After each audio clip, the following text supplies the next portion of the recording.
Yes okay అండి. మళ్ళీ మళ్ళీ నేను మీ దగ్గరకు వస్తానండి రమేష్ గారు. ఎస్ సుజాత గారు గుడ్ మార్నింగ్ అండి. మేడం గుడ్ మార్నింగ్ మీకు అలాగే ఎస్ ప్యానెల్లో ఉన్న తోటి మిత్రులందరికీ గుడ్ మార్నింగ్ అండి. ఎస్ ఓకే అండి. సుజాత గారు, మరి ఇందాక రమేష్ గారు చెప్తున్న అంశాలను మీరు విన్నారు. ఏదైతే మరి గతంలో పవన్ కళ్యాణ్ విషయంలో కూడా ప్రజల్లో ఒక రకంగా ఆలోచించే ఛాన్సెస్ ఉన్నాయి. ఎందుకంటే ప్రభుత్వంలోకి రాకముందు పవన్ కళ్యాణ్లో ఒక ఫైర్ ఉండేది, ప్రతిదాన్ని ఆయన ప్రశ్నించేవారు. కానీ ఇప్పుడు ఎక్కడో పవన్ కళ్యాణ్ సైలెంట్ అయిపోయారు. పవన్ కళ్యాణ్ మరి షర్మిలని రంగంలోకి దించి ఈ రకంగా చేస్తున్నారంటూ కూడా ఆయన చెప్తున్నారు. మరొక పబ్లిక్ కూడా ఎందుకు పవన్ కళ్యాణ్లో ఉన్న ముందున్న ఫైర్ ఇప్పుడు ఎందుకు కనిపించట్లేదు, ముందు అన్ని విషయాల్లో స్పందించే పవన్ కళ్యాణ్ ఇప్పుడు ఎందుకు స్పందించట్లేదన్న అనుమానాలు వస్తున్నాయి. ఏంటి మేడం పవన్ కళ్యాణ్ గారికి అన్న వదిలిన బాణం లాగా షర్మిల గారు ఇంకొకళ్ళు ఎవరో అవసరం లేదండి. పవన్ కళ్యాణ్ గారు పోరాడాలనుకుంటే, ప్రశ్నించాలనుకుంటే ఖచ్చితంగా ప్రశ్నిస్తారు.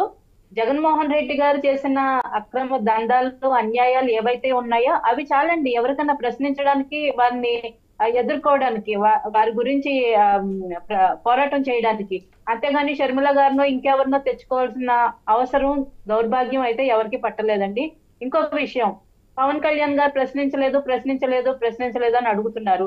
ఇప్పుడు గత ప్రభుత్వంలో అంటే 5 ఏళ్లలో చేసిన అన్ని శాఖల్లో ఎవరెవరైతే మంత్రులు శాఖలు స్వీకరించారో ఆ శాఖల్లో జరిగిన అవినీతిని చూడడానికి వాళ్ళకి టైం ఇవ్వాలండి.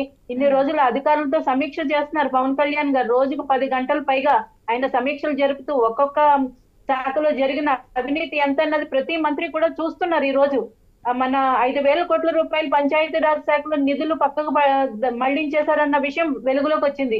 అలాగే ఇంకా ఎన్ని ఇసుకలో గాని, గ్రావెల్లో గాని, మట్టిలో గాని, లిక్కర్ కుంభకోణం గాని ఏ శాఖలో చూసినా ప్రతి దాంట్లోనూ ప్రక్షాళన చేయాల్సిన అవసరం ఉంది. వారు ఎంత నిధులు దోచేశారు అన్నది సాక్ష్యాధారాలతో సహా బయట పెట్టే క్రమంలోనే ఇప్పుడు మంత్రివర్గం అంతా పనిచేస్తుంది.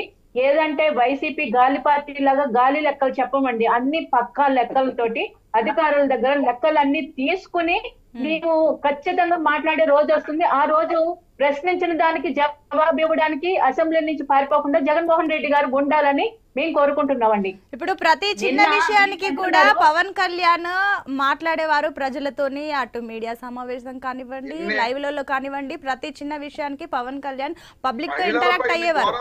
ఎస్ రమేష్ గారు ఒక్క నిమిషం అండి రమేష్ గారు. ఎస్ సుజాత గారు, ఏంటి అంటే ఇప్పుడు ప్రీతి విషయంలో అంత రచ్చ చేసిన పవన్ కళ్యాణ్ ఎందుకు ఇప్పుడు ఏపీలో రేపులు జరుగుతున్నాయి, మర్డర్లు జరుగుతున్నాయి, ఈ విషయంలో ఎందుకు పవన్ కళ్యాణ్ రియాక్ట్ అవ్వట్లేదు అంటూ కూడా ప్రజలు కొందరు ప్రశ్నిస్తున్నారు.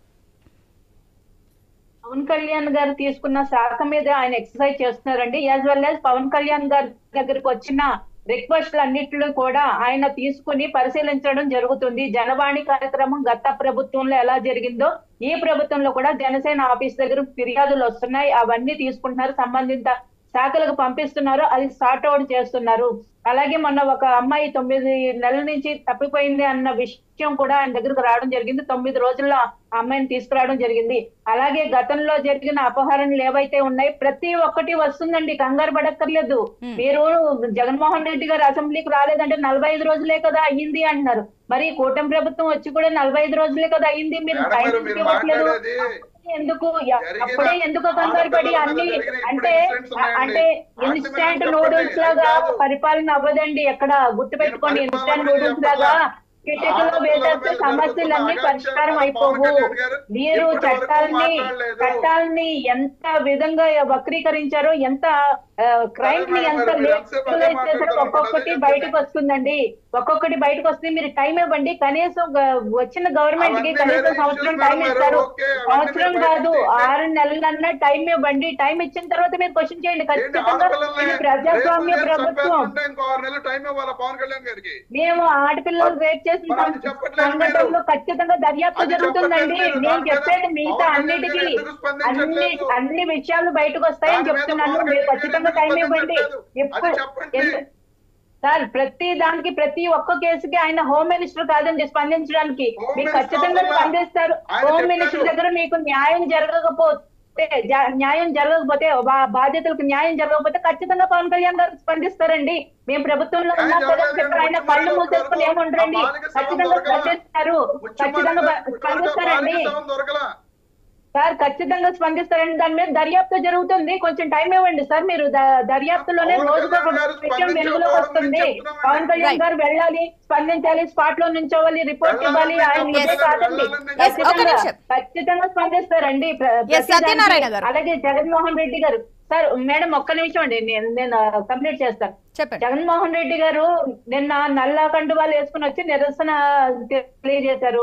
పోలీస్ అధికారుల మీద ఆయన కొంచెం అగ్రెసివ్ గా మాట్లాడడం జరిగింది. వారిని అంటే మధుసూదన్ రావు ఏంటిది అని చెప్పి 3 సింహాలని ఏవో చాలా సినిమా డైలాగులు చెప్పారు. కానీ మరి ఇదే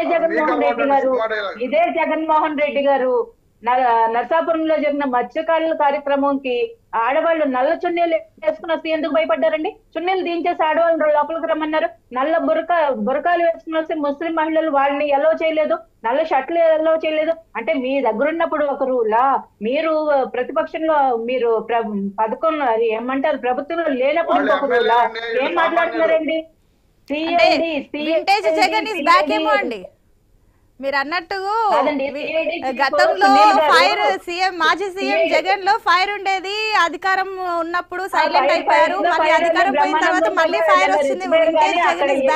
ఫైర్ అవదండి, ఆయనకి బ్యాక్ ఫైర్ అవుతుంది, ఆయన ఫైర్ అయితే ఆయనకి బ్యాక్ ఫైర్ అవుతుందండి. ఇంకొకటి చూద్దాం సార్, అది కూడా చూద్దాం. సిఐడి చీఫ్ సునీల్ గారు లాస్ట్ టైం అధికారంలో ఉన్నప్పుడు జగన్మోహన్ రెడ్డి గారి మీద సోషల్ మీడియాలో ఏదన్నా పోస్ట్ పెడితే వాళ్ళు ఆస్తులే జప్తు చేస్తామన్నారు సార్. మరి అప్పుడు ప్రజాస్వామ్యం కూని అయిపోయిందని జగన్మోహన్ రెడ్డి గారికి కనిపించలేదా? పోలీసు వ్యవస్థని ఆ ప్రజాస్వామ్యాన్ని తొంగలు తొక్కి పోలీసులను వాళ్ళ విధులను వాళ్ళు చేసుకోనివ్వకుండా జగన్మోహన్ రెడ్డి గారు ప్రభుత్వం చేసినప్పుడు ఈ రోజు ఆయనకి పోలీసుల గురించి మాట్లాడే నైతికత ఎక్కడుందండి? అలాగే మీరు రంగనాయకమ్మ గారు అని ఒక పెద్ద ఆవిడ్ని సోషల్ మీడియాలో పోస్ట్ షేర్ చేసినందుకు అరెస్ట్ చేసిన సంగతి మీకు మరి అప్పుడు పోలీసులు మీరు ఏ విధంగా వాడుకున్నారు? మరి బీటెక్ రవిని అపహరించి చంపాలని ప్రయత్నించినప్పుడు మీరు పోలీసులు ఏ విధంగా వాడుకున్నారు? 2000 మంది అనుచరులతోటి అవినాష్ రెడ్డిని అరెస్ట్ చేయనీయకుండా మీరు కర్నూలులో సిబిఐ ఆఫీసర్ని ఇబ్బంది పెట్టినప్పుడు అక్కడ మీరు పోలీసు వ్యవస్థను ఏ విధంగా ఉపయోగించుకున్నారు? ఇప్పుడు మీరు పోలీసుల గురించి మాట్లాడే నైతికత ఎక్కడుంది మీకు? పోలీస్ వ్యవస్థను ఏ విధంగా ఉపయోగించుకున్నారు? ఆ నోవాటెల్ హోటల్లో వైజాగ్ లో పవన్ కళ్యాణ్ గారిని కనీసం బయటకు కూడా రానివ్వలేదు, వెహికల్ నుంచి బయట దండం పెట్టనివ్వలేదు. పోలీసు వ్యవస్థని మీరు ఉపయోగించిన తీరు ఎలా ఉంది? నిన్న మీరు పోలీసుల గురించి మాట్లాడిన తీరు ఎక్కడుంది అంటే అడుగుతున్నామండి. సత్యనారాయణ గారు చెప్పండి. ఒక్క నిమిషం మేడం.